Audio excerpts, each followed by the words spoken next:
বিয়েটা এবার পরিবার থেকেই হচ্ছে? হ্যাঁ, পারিবারিকভাবে বা এটা শিওর না কিন্তু ভাইয়া, এটা আসলে নিউজ অনেক সময় রস দিচ্ছে মানুষকে পড়ানোর জন্য।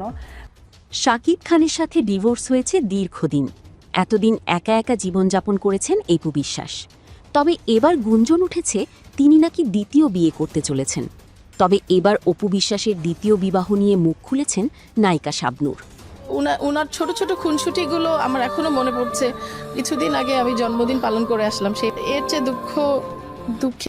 সম্প্রতি একটি লাইভ টক শোতে যখন অপু বিশ্বাস বলেন, হ্যাঁ আমি দ্বিতীয়বারের মতো বিয়ের পিঁড়িতে বসতে যাচ্ছি, আমি বিবাহ করব।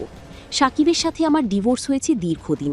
আমি হয়তো ভেবেছিলাম শাকিব হয়তো আমাকে আবার আগের মতো করে মেনে নিবে, কিন্তু তা আর কোথায়। তাই অনেক বিবেচনা করে বিয়ের সিদ্ধান্তটা নিয়ে নিলাম। কেননা আমার ছেলে আব্রাহাম খান জয়, ওর তো একটা নিরাপত্তার বিষয় রয়েছে, যে কারণে ছেলের কথা ভেবেই আমি এই বিবাহ করতে সম্মতি দিয়েছি। অপু বিশ্বাসের এমন মন্তব্যে এবার সরব হয়ে লাইভে এসে বোমা ফাটালেন চিত্রনায়িকা শাবনূর। তিনি জান, অপু আমি তোমাকে ছোট বোনের মতোই স্নেহ এবং ভালোবাসতাম, কিন্তু এখন তুমি যেটা করছো সেটা ঠিক নয়। এতে তোমার ছেলের নিরাপত্তা তো দূরের কথা, তোমার ছেলের জীবন আরও ঝুঁকিতে পড়তে পারে। তুমি যে কাজটি করতে যাচ্ছ সেটা করা একদমই তোমার জন্য ঠিক হবে না।